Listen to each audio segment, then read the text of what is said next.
Rupees auto debit 295 rupees charges అనేది cut అవుతుంటుంది అన్నట్టు. మీరు ఏదైతే ఈసీఎస్లో మీ అకౌంట్ నెంబర్ ఏదైతే ఇచ్చి ఉంటారో సో ఆ ఛార్జెస్ అనేది కట్ అవుతుంటుంది.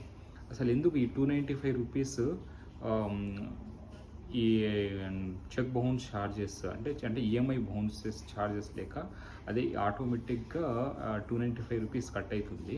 సో ఎందుకు కట్ అవుతుంది అండ్ ఇప్పుడు దాన్ని స్టాప్ చేయాలంటే ఏ విధంగా స్టెప్స్ ఫాలో అవ్వాలి అండ్ మనము లోన్ తీసుకునేటప్పుడు అండ్ లోన్ క్లోజ్ చేసేటప్పుడు అండ్ ఎన్ఓసి తీసుకున్నాక ఏ విధంగా ఈ 295 రూపీస్ ఎన్ఎస్సిహెచ్ చెక్ బౌన్స్ డెబిట్ను ఏ విధంగా నివారించాలి అండ్ ఒకవేళ మీ అకౌంట్లో బ్యాలెన్స్ లేకుండా నెగిటివ్ బ్యాలెన్స్ మైనస్ బ్యాలెన్స్లో వెళ్ళిపోవడము అండ్ ఎప్పుడైతే ఆ అకౌంట్లో అమౌంట్ వచ్చేస్తుందో అప్పుడు ఆ నెగిటివ్ బ్యాలెన్స్ మొత్తం క్లియర్ అవ్వడము. సో ఈ విధంగా చాలామంది కస్టమర్స్ ఈ ప్రాబ్లమ్స్ ఫేస్ చేస్తుంటారు అన్నట్టు. అంటే బ్యాంకుకి వెళ్ళి నా అకౌంట్లో 295 రూపీస్ ఛార్జెస్ కట్ అయింది, నేను ఆల్రెడీ లోన్ క్లియర్ చేశాను, మొత్తం లోన్ పే చేసేసాను, అయినప్పటికీ 295 రూపీస్ కట్ అవుతుందంటే అదే చెప్పాను కదా, auto debit ECS clearance ECS mandatory ఏదైతే ఉందో దాన్ని మీరు లోన్ తీసుకునేటప్పుడు అది ఓకే చేస్తారు. చాలామంది లోన్ తీసుకునేటప్పుడు ఏ ఫామ్ అయినా ఓకే సైన్ పెట్టుకుంటావు అన్నీ వాళ్ళకి ఏంటంటే ఆ టైంలో ఇవన్నీ ఆలోచించారు అన్నట్టు. మెయిన్ ఏంటంటే పైసలు కావాలి అంటే ఓకే వాళ్ళని కూడా అంటే కస్టమర్ని కూడా తప్పట్టలేము, అమౌంట్ అర్జెన్సీ వల్ల ఎవరైనా లోన్ తీసుకుంటారు కాబట్టి ఆ టైంలో ఇంత అవగాహన లేకపోవడము అండ్ ఇవన్నీ ఏరియాస్లో వాళ్ళు ఆలోచించకపోవడము వల్ల ఇది లోన్ క్లియర్ చేసినప్పటికీ 295 రూపీస్ చెక్ బౌన్స్ ఛార్జెస్ అనేది కట్ అవుతుంటుంది అన్నట్టు. ఓకేనా, మీరు బ్యాలెన్స్ ఉంచకపోయినా అది నెగిటివ్లో వెళ్ళిపోతుంటుంది అన్నట్టు.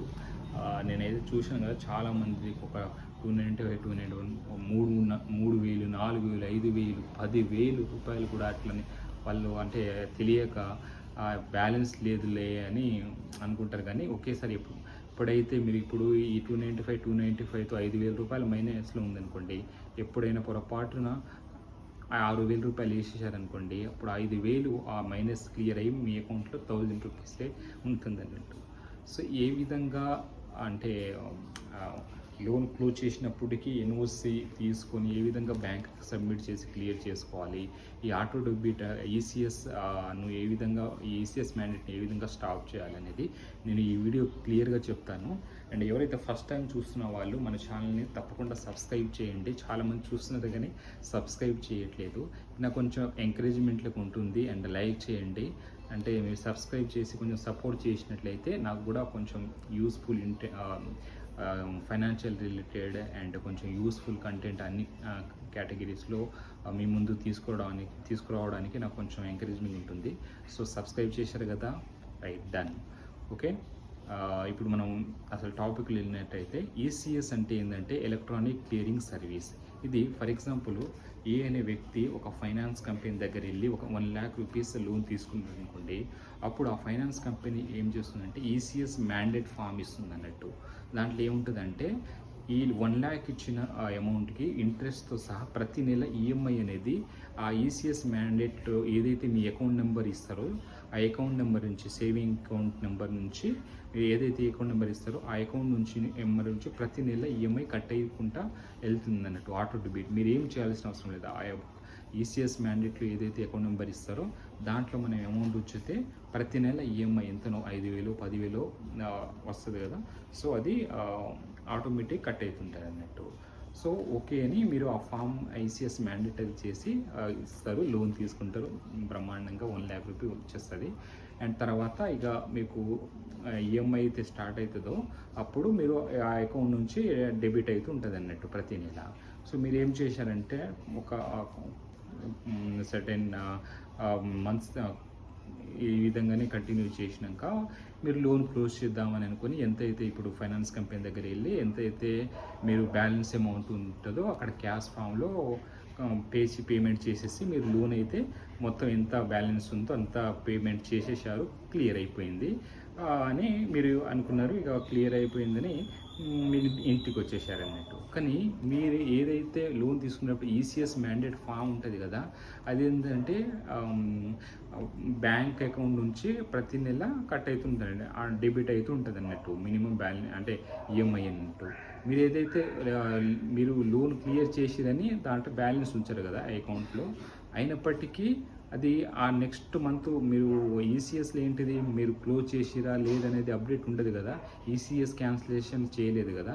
సో అప్పుడు అది దాని పని చేసుకుంటూ పోతుంది. నెక్స్ట్ మంత్ కూడా అదే ఈఎంఐ డెబిట్ చేయడానికి ట్రై చేస్తుంది. అప్పుడు బ్యాలెన్స్ ఉండదు కదా, అప్పుడు చెక్ బౌన్స్ అవుతుంది అన్నట్టు. అప్పుడు ఈ 295 రూపీస్ అనేది కట్ అవుతుంది. అప్పుడు మీరు బ్యాలెన్స్ మీ అకౌంట్లో జీరో ఉన్నప్పటికీ -295 రూపీస్ మైనస్ బ్యాలెన్స్ వెళ్తుంది అన్నట్టు. సో మీరైతే ప్రశాంతంగా ఇంట్లో ఉంటారు, లోన్ అయితే క్లియర్ అయిపోయింది కదా అని. నెక్స్ట్ మంత్ కూడా అదే టైంకి బ్యాలెన్స్ ఉండదు కాబట్టి మళ్ళీ నెక్స్ట్ -295 ఈ విధంగా కంటిన్యూ అది మైనస్లో వెళ్తుంటుంది. ఇప్పుడైతే మీరు బ్యాలెన్స్ అంటే అమౌంట్ ఆ అకౌంట్లో ఈసీఎస్ మ్యాండేట్ ఏదైతే అకౌంట్లో మీరు అమౌంట్ ఇస్తారో ఉంచుతారో కొంచెం సర్టెన్ టైం తర్వాత మీ అవసరానికి ఎవరో ఆ అకౌంట్లో మనీ వేస్తారు అన్నట్టు. అప్పుడు ఈ -295 ఈసీఎస్ బ్యాలెన్స్ అన్నీ క్లియర్ చేసుకుని మొత్తం ఇక తర్వాత మిగిలితే ఉంచుతుంది, లేకుంటే ఇక మొత్తం మైనస్ బ్యాలెన్స్ క్లియర్ చేసుకొని మీ అకౌంట్లో ఉంచాలి అన్నట్టు. ఒకవేళ ఫర్ ఎగ్జాంపుల్ -5,000 రూపీస్ ఈ ఈసీఎస్ బ్యాలెన్స్ ఉందనుకోండి, మీరు ఒక 6,000 వేసేసారు అంటే ఎవరైనా మీకు అవసరం ఉన్నప్పుడు ఆ అకౌంట్లో డిపాజిట్ చేశారన్నట్టు. సో ఈ -5,000 క్లియర్ చేసుకొని 1,000 రూపీసే మీ అకౌంట్లో ఉంచుతుంది అన్నట్టు. సో అది తీసుకొని మళ్ళీ బ్యాంకుకి వెళ్ళి సార్ మేము 6,000 రూపాయలు ఉంచితే 1,000 ఉంది అంటే అప్పుడు బ్యాంకర్స్ ఎక్స్ప్లెయిన్ చేస్తారు ఈ విధంగా 295 బౌన్స్ అయిందండి.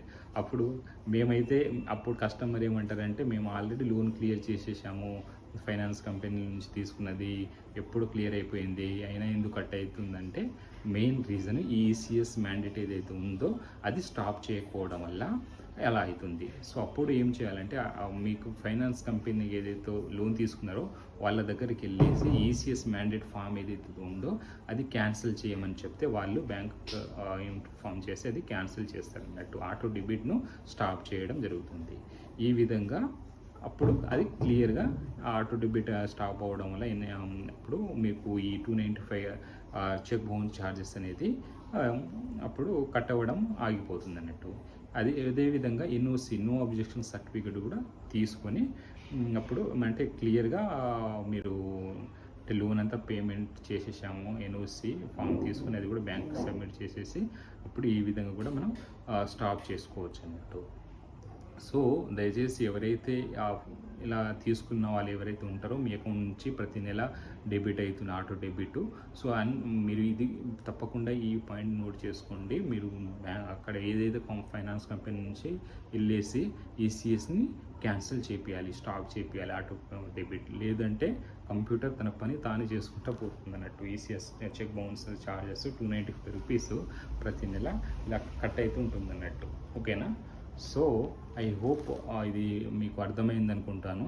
అండ్ ఇంకా ఏమన్నా డౌట్ ఉంటే మీరు కామెంట్ చేయండి. అండ్ ఇంకా ఏమన్నా అంటే ఏదైనా టాపిక్ నాకు సజెస్ట్ చేయండి, ఈ టాపిక్ పైన వీడియో చేయాలంటే తప్పకుండా చేస్తాను. అండ్ నేను లాస్ట్ చెప్పేది దయచేసి మీరు లైక్ చేయండి అండ్ షేర్ చేయండి.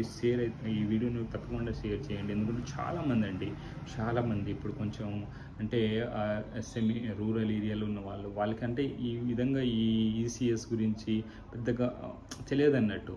వాళ్ళు అంటే అమౌంట్ వచ్చినప్పుడు అక్కడ ఫైనాన్స్ కంపెనీ వెళ్ళి క్యాష్ ఫామ్లో ఇచ్చేసి లోన్ అనేది క్లోజ్ చేయించేసి వచ్చేస్తారు అన్నట్టు.